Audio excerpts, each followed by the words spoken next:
Welcome, gamers of the internet! Today, I'm going to be playing Silent Hill 1.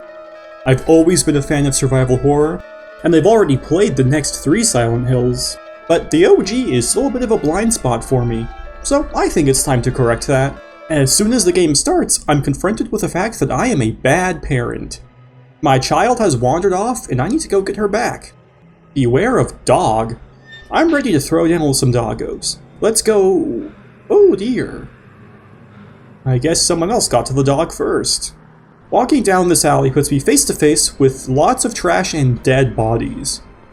You know, I was scared before, but now that I know I'm in downtown LA, I'm absolutely terrified. Why don't you tell me what happened? This is the most bizarre dialogue I've ever heard in my life. Wait a second, I'm just a tourist. It's like an AI directed the scene. I came here for a vacation. I just got here. I don't know what happened. I'd like to find out myself.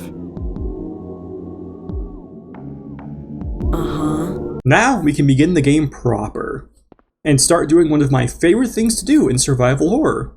Pick up random shit. I don't know why my neurons activate when I see ammo and health, but it's one of my favorite things ever. Then I enter my first combat, but I don't really know how to equip weapons yet or attack back, so I get wrecked.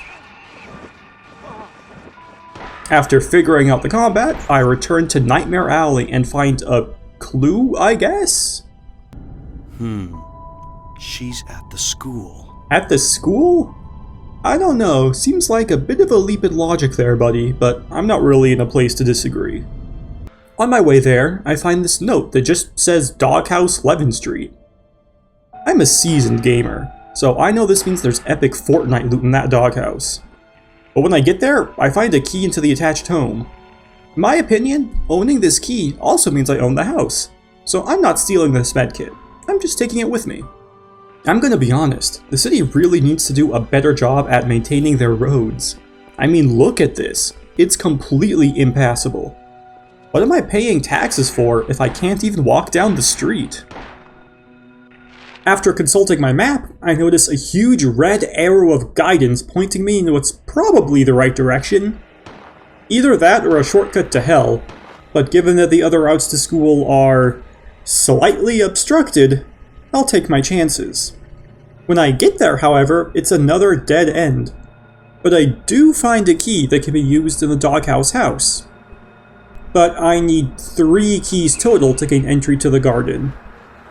Luckily, the house had a map that marked where the location of each key is, so it wasn't that hard to find them. And it looks like some kids are playing a bit of b-ball with this dog head.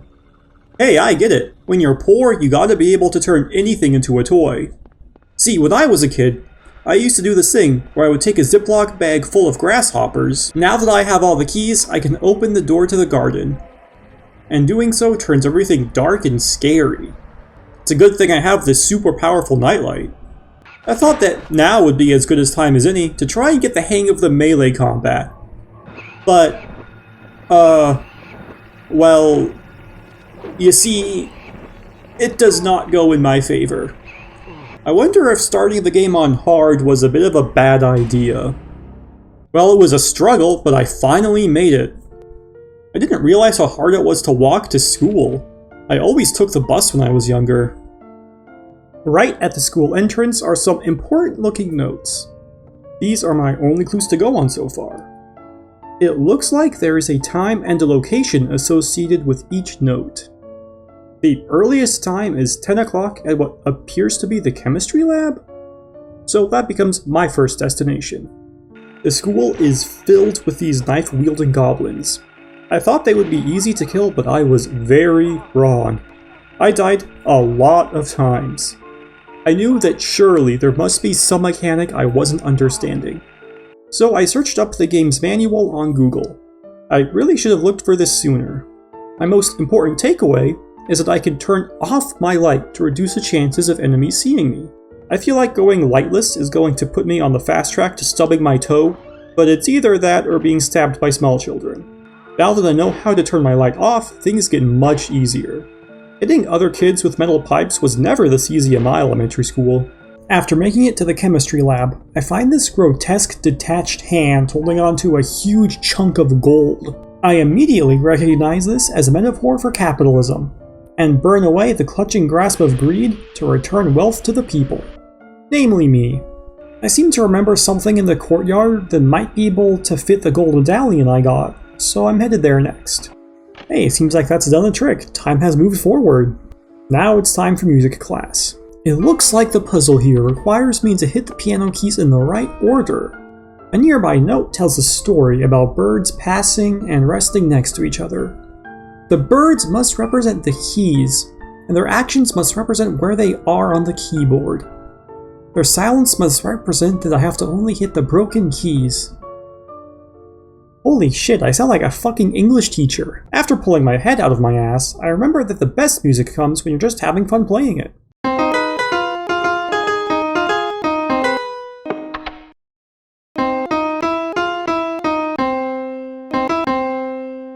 And with that display of skill, the puzzle is complete. Finally, I turn on the boiler and enter the clock tower. Though it's more like a clock basement, to be honest. Uh-oh! Looks like that clock tower was actually a doorway to hell. And by hell, of course, I still mean school.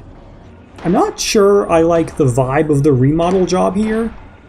Maybe I can get used to these metal floors and walls, but I think the blood splatters everywhere aren't going to be very conducive to a positive learning environment. Going to the Dark World version of the reception area, I find this wacky door with no knob or handle. Lucky for me, I picked up a picture of a key, which can apparently open this unopenable door. I could really use a picture like this in real life. Then locking my keys inside my car wouldn't be such a hassle. Inside one of the bathrooms, I make an incredible discovery. Shotgun shells. I think Newton's most famous law says, the existence of shotgun shells implicitly implies the existence of shotgun. And just next door, there it is. I have found the boomstick. Let's keep on going. Oh no. Who could that be?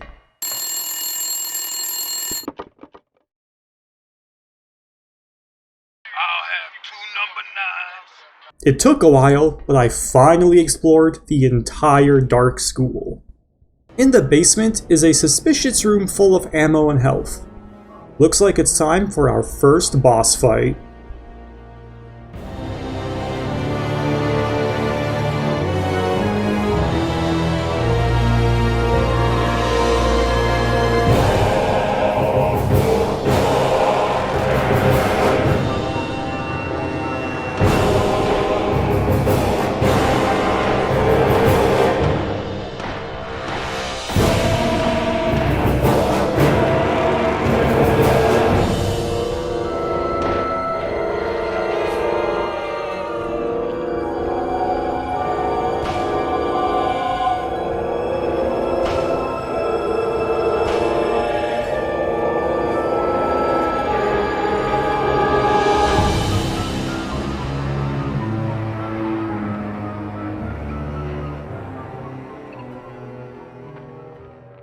Killing that beastie teleports us back to the fog world, and gives us a key to one of the teachers' homes. I'll have to make sure to pay them a visit later. Outside the school, I stumble across the battle bus and get even more health items. I'm feeling very confident now. This game is honestly masterful at how it can build tension. Being stuck in the school for so long, then being stuck in a scarier version of the school for even longer, before finally being able to leave, was a phenomenal roller coaster ride. Kay Gordon's house was unfortunately not very interesting. Just some ammo inside. At the church, I meet this crazy lady who gives me a pyramid-shaped object before fucking off. I see everything. You know something. Tell me. Purpose and use unknown? I feel like I've just been given a chakra-filled rock by some white girl who's way too into star signs. At least she told me to go to the hospital next. And with the exception of needing to lower a bridge, it was very easy to get there. Once inside, I meet Dr. Michael Kaufman. We have a conversation for a while. And it's snowing out, this time of year. At this time of day, in this part of the country... This cutscene looks like two potatoes having a staring contest. The first two things I find at the hospital are a basement map and a basement key. I feel like the game is trying to direct me to the basement, so I guess that's where I'll go. When I get there, I turn on the generator that lets me use the elevator. But each floor of the elevator is blocked off. Floor 2, locked door. Floor 3, locked door. Oh. A fourth floor? Pretty sure that wasn't there before.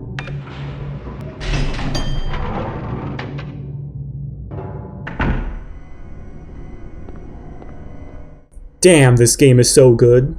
Back in the evil version of the basement, I find a nice surprise. A new melee weapon. This weapon has way more damage than the pipe.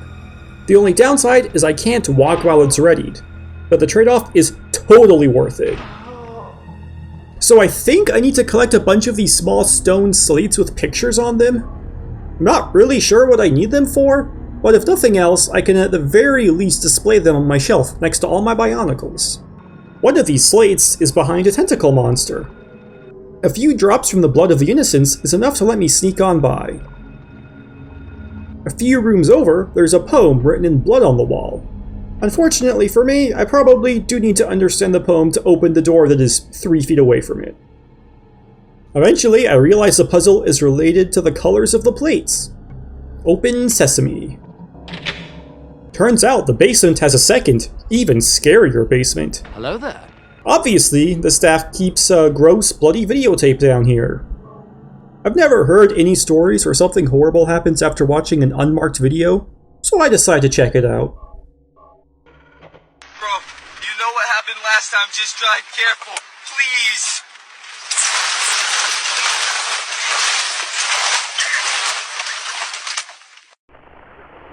Next I run into a pretty normal nurse, and then I meet the astrology girl again.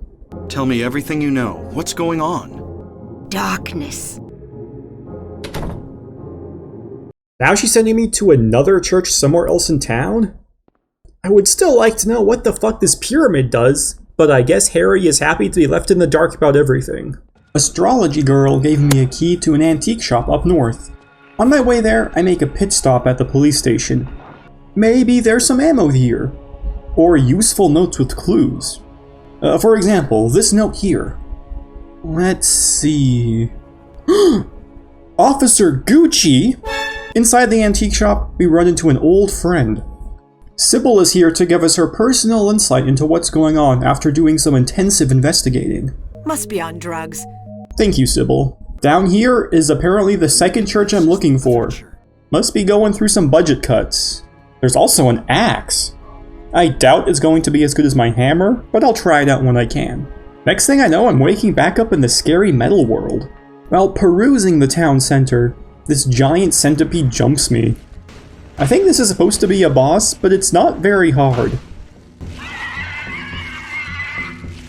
I'm rewarded with a new gun after its defeat, though. Also, the entire town is now in the scary world. I have to use my light to even see where I'm going, even though it aggroes all the enemies. I love getting attention, but this isn't exactly what I had in mind. Finally, I get back to the hospital and ask Lisa the nurse for some directions. There's a waterworks over by my old elementary school. There's an underground tunnel out there used for inspections or something. I remember hearing it runs all the way to the lake. It doesn't sound like a great route, but that's my only option. Before I can make it to the elementary school, the centipede attacks me again. Except this time, it's evolved into Mothra. Just like Dark Souls, his phase 2 is way harder. I didn't train to be an exterminator.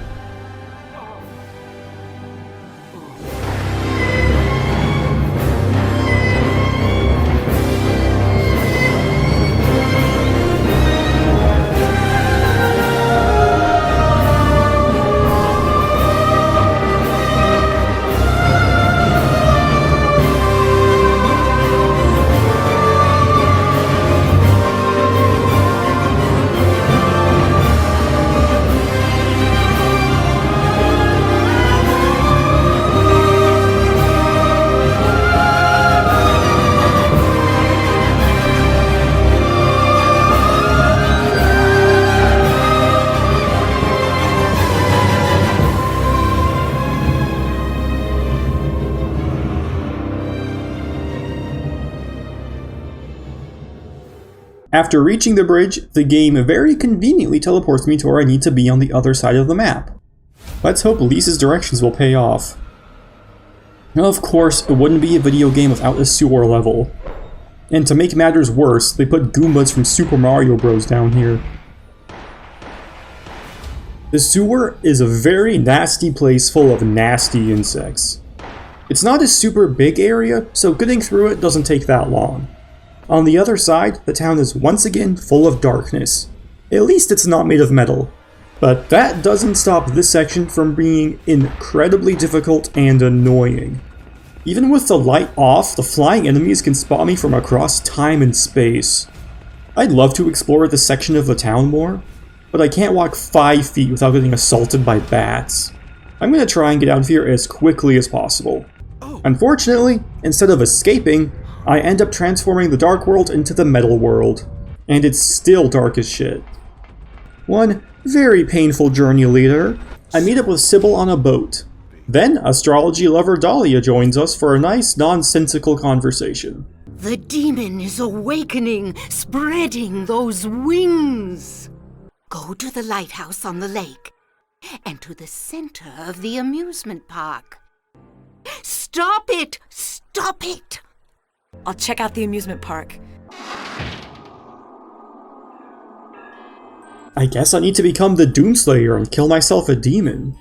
Unfortunately, I'm too late to do anything at the lighthouse. Damn, I was too late. Maybe Sybil is having better luck. Or maybe not. Well, I guess I have to give it my all instead. I'm surprised to see that the attractions at the amusement park still work. I guess even demons know how to cut loose. On the carousel, I'm greeted with a pretty nasty surprise. It looks like Sybil has been possessed by the demons. This fight is unbelievably hard. You have to be so quick to dodge her or you won't stand a chance. If she uses her gat while I'm in close range, it's just game over. Hesitation is defeat. I think this fight took me nearly an hour of attempts. She really does what cops do best, murder innocent civilians.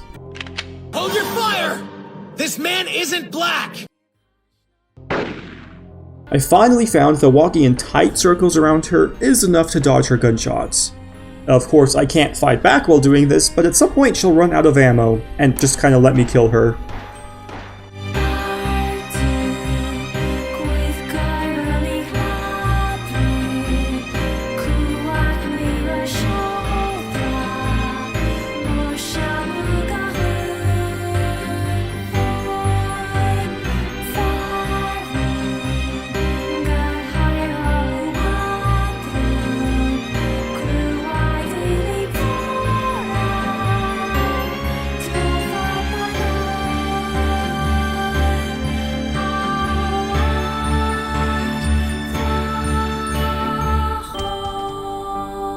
I'm sure there's some way to save her life, but if there is, I don't have the means to do so. After Sybil's untimely death, I get another chat with Dahlia and her daughter. Mama? You've been a ghastly little pest, haven't you, Alessa? No! Get away from me! Bad girl.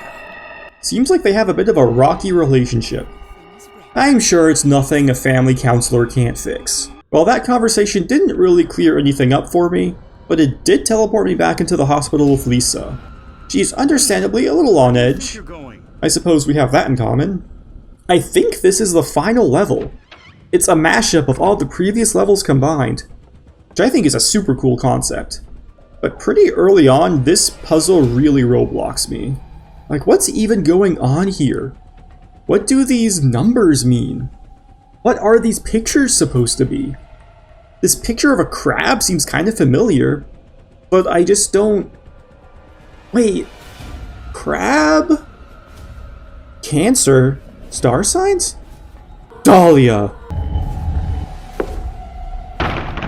What can I say? When you're good, you're good. This entire level is pretty cool. It's a very concentrated section of puzzles and some combat. There's a little bit of adventure game moon logic going on, but it's not that bad. Towards the end, it looks like Dahlia and a gaggle of doctors talk about performing some sort of spell for power. They're talking about a child being in pain and half of a soul. I don't know, I think they might be up to no good. A little further, and it looks like Dahlia is mistreating her daughter. Before the final fight, Dahlia explains that she's trying to use her very young daughter to give birth to her god. I'm pretty sure that's illegal. Well, legality aside, I guess it works. But this is a pretty awful fight. I don't think there's any way to actually dodge this lightning. You just have to tank it and heal. It takes a few tries, but I do manage to kill their god. And their daughter seems pretty happy about it. Thank you, Daddy. Goodbye. My final message. Goodbye. Even so, looks like I still got the bad ending. Well, that's what you can expect out of a blind playthrough. This game is super fun. Only a few hiccups here and there. If you liked this video, consider liking and subscribing. My next video is probably going to be about Dark Souls 2, so stick around if that's something you'd like to see. Have a good day, everyone.